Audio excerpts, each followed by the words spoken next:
Millions of people have viewed videos of representatives of the organization Planned Parenthood, which performs some 40% of all abortions each year. Those videos, recorded undercover, include discussions of instances in which, during the course of an attempted abortion, a baby is born, quote, intact, end quote. As one doctor caught on tape said, sometimes if someone delivers before we get to see them for a procedure, then the babies are intact. But that's not what we go for, end quote.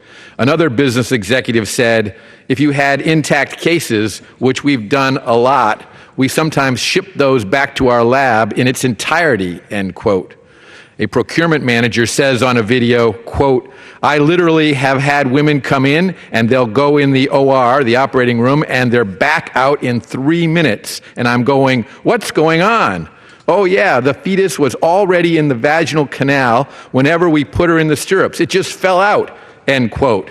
And a former employee of the same company told investigators that she was shown the results of one abortion by a doctor, as she recalls, this is the most gestated fetus and the closest thing to a baby I've seen. And she, the doctor, taps the heart and it starts beating. The nodes are still firing, and I don't know if that means it's technically dead or it's alive. It had a face. It wasn't completely torn up. Its nose was very pronounced. It had eyelids. Since the fetus was so intact, she said, quote, well, okay, this is a really good fetus, and it looks like we can procure a lot from it. We're going to procure a brain. That means we're going to have to cut the head open.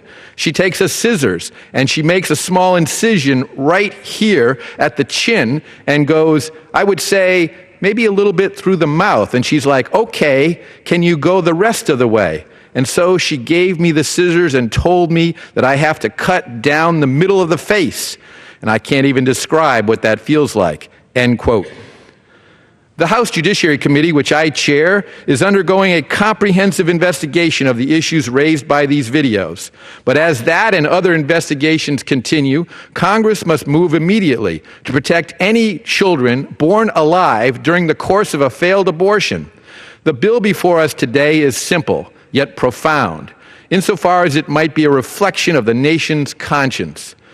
Its operative provisions provide that in the case of an abortion that results in a child born alive, any healthcare practitioner present must exercise the same degree of professional care to preserve the life of the child as he or she would render to any other child born alive at the same gestational age. The bill also provides that the child must be immediately transported and admitted to a hospital.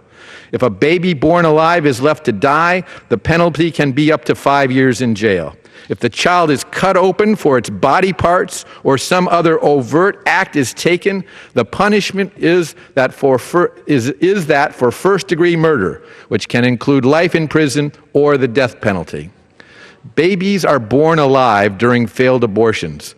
The committee, just last week, heard direct testimony by 2 grown women who, as babies, survived attempted abortions.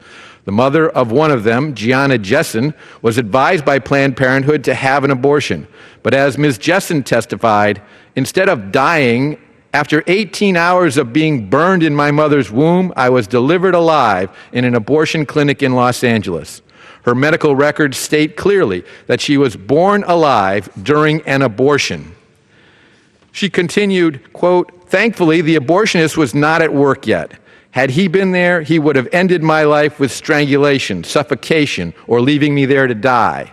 Instead, a nurse called an ambulance and I was rushed to a hospital. Doctors did not expect me to live. I did. I was later diagnosed with cerebral palsy, which was caused by a lack of oxygen to my brain while surviving the abortion. I was never supposed to hold my head up or walk. I do. And cerebral palsy is a great gift to me. Just think of that for a moment. Ms. Jessen says cerebral palsy is a gift to her because it came with the gift of life. Ms. Jessen presented a picture at the hearing showing results of the sort of abortion she survived.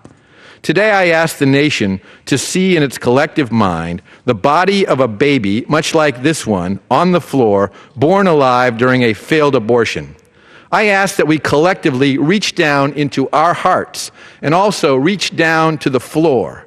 And as we vote today, I ask that we as a nation grasp the value of life and also grasp the baby's back, lift its tiny body off the ground, and bring it to a hospital and not leave her with the abortionist. I yield back.